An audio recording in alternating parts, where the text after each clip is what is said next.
تمام تعریفیں اللہ رب العالمین کے لیے ہیں، جن کے لیے صفات کمال اور صفات جلال ہیں۔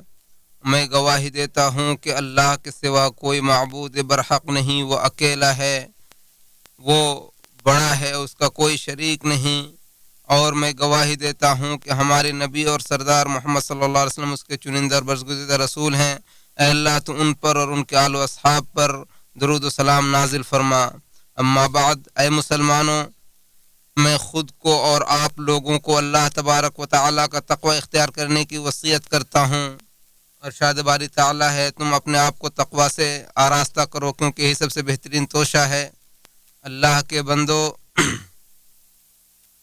ماہ شعبان فضیلت والے مہینوں میں سے ایک ہیں، گو کہ وہ بھی سال کے دیگر مہینوں کی طرح جن میں اللہ کی عبادت و اطاعت بجا لانا اور اس کی شریعت پر جمے رہنا ایک مسلمان پر فرض ہے۔ ارشاد باری تعالی ہے، اے ایمان والو، اللہ سے ایسے ڈرو جیسے اس سے ڈرنے کا حق ہے، اور دیکھو تم مرتے دم تک مسلمان ہی رہنا۔ اللہ کے بندو، اپنے اوقات کو غنیمت سمجھو اور ان میں اپنے رب کی رضامندی کے کام بجا لاؤ، اور جان لو کہ ہمارے رسول صلی اللہ علیہ وسلم ماہ شعبان کے اکثر ایام میں روزے رکھا کرتے تھے۔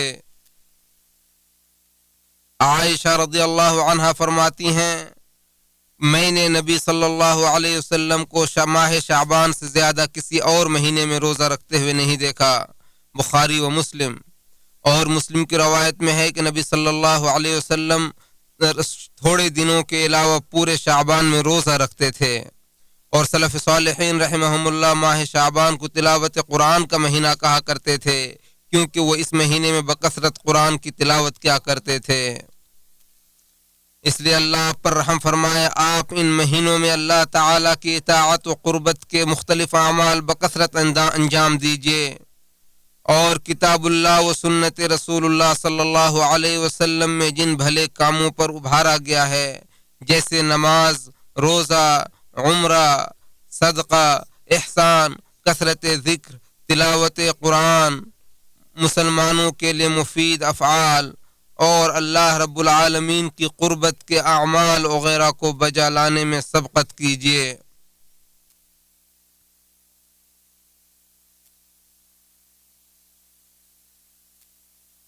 احمد اور نسائی نے اسامہ بن زید رضی اللہ عنہما سے روایت کیا ہے، وہ فرماتے ہیں کہ میں نے کہا، اے اللہ کے رسول صلی اللہ علیہ وسلم، آپ شعبان کے مہینے میں جس قدر زیادہ روزے رکھتے ہیں، اس قدر کسی اور مہینے میں نے آپ کو روزہ رکھتے ہوئے نہیں دیکھا۔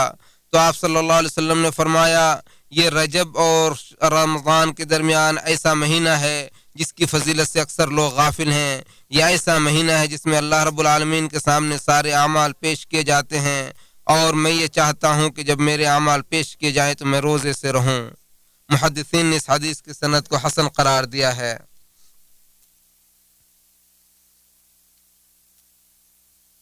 اور مسند احمد اور سنن ابو داؤد اور نسائی کی جو روایت میں جو ہے کہ جب شعبان کا نصف ہو جائے تو تم لوگ روزہ نہ رکھو، تو اکثر اہل علم نے اسے ضعیف قرار دیا ہے اور کہا ہے کہ اس حدیث کی سند اور متن دونوں منکر ہیں۔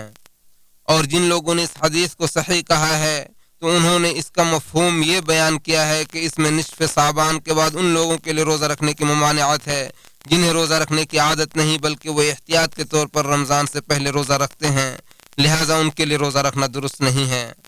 اللہ آپ کی حفاظت فرمائے، آپ نیک اعمال میں جلدی کریں اور وقت کو غنیمت سمجھتے ہوئے قربت الہی کے کام انجام دیجیے۔ ارشاد باری تعالی ہے، اور اپنے رب کی بخشش اور اس جنت کی طرف دوڑ کر چلو جس کی وسعت آسمانوں اور زمینوں کے برابر ہے، جو پرہیزگاروں کے لیے تیار کی گئی ہے۔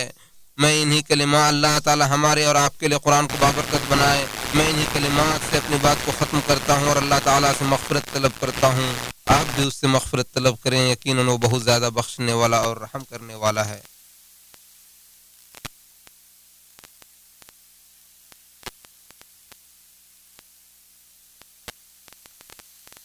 تمام تعریفیں اور بہت زیادہ تعریفیں اور پاکیزہ تعریفیں اللہ رب العالمین کے لیے ہیں۔ میں گواہی دیتا ہوں کہ اللہ کے سوا کوئی معبود برحق نہیں، وہ اکیلا، اس کا کوئی شریک نہیں، اور میں گواہی دیتا ہوں کہ ہمارے نبی محمد صلی اللہ علیہ وسلم اس کے بندے اور رسول ہیں۔ اما بعد، اے مسلمانوں، عظیم اصول و قواعد میں سے ایک یہ ہے کہ تمام بدعتیں حرام ہیں اور اللہ تعالیٰ کی عبادت فرمان الہی اور سنت نبوی کے مطابق ہی کرنا ہے۔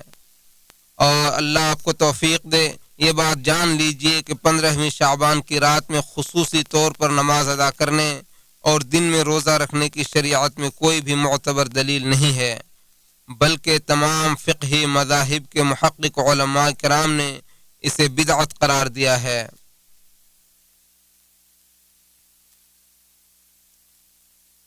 اور اس سلسلے میں جو ایک روایت ہے جسے بعض محدثین نے حسن قرار دیا ہے کہ بے شک اللہ تعالی نصف شعبان کی شب کو اپنے بندوں پر نظر ڈالتا ہے اور مشرک و کینہ کپٹ رکھنے والے کے علاوہ تمام زمین والوں کو بخش دیتا ہے۔ تو اگر اس حدیث کی سند کو صحیح مان بھی لیا جائے تب بھی اس سے اس رات میں خصوصی طور پر عبادت کرنے کی کوئی دلیل نہیں ملتی۔ بعض مسلمان اس مہینے کی کچھ راتوں میں خصوصی طور پر دسترخوان لگاتے ہیں اور لوگوں کو دعوت دیتے ہیں اور اسے شعبانہ کا نام دیتے ہیں۔ تو اگر اس طرح کی مجلسیں عبادت اور نیکی سمجھ کر کی جاتی ہیں تو سراسر بدعت اور ناجائز عمل ہے۔ اس لیے اللہ کے بندو، اللہ سے ڈرو اور بدعتوں سے بچو، کیونکہ یہ بری چیز اور ضلالت و گمراہی کا ذریعہ ہے اور سنت کے خلاف ہیں، جو کہ سب سے بہتر محور اور رکن ہے اور جس کے بغیر عبادتیں قبول نہیں ہوتی۔ پھر اللہ تبارک و تعالیٰ نے ہمیں ایک ایسی چیز کا حکم دیا ہے جس سے ہمارے نفوس کا تزکیہ ہوتا ہے اور ہمارے آخرت میں ہمارے درجات میں بلندی کا اضافہ ہوتا ہے، اور ہمارے آخرت میں ہمارے درجات بلند ہوتے ہیں، اور وہ حکم ہے کہ ہم اپنے نبی صلی اللہ علیہ وسلم پر درود و سلام بھیجیں۔ اے اللہ تو ہمارے نبی اور سردار محمد صلی اللہ علیہ وسلم پر اور ان کے آل و اصحاب پر درود و سلام اور برکتیں اور انعامات نازل فرما۔ اے اللہ تو مسلم و مومن مرد اور عورت کو اور جو زندہ ہیں اور جو مردہ ہیں ان سب کی مغفرت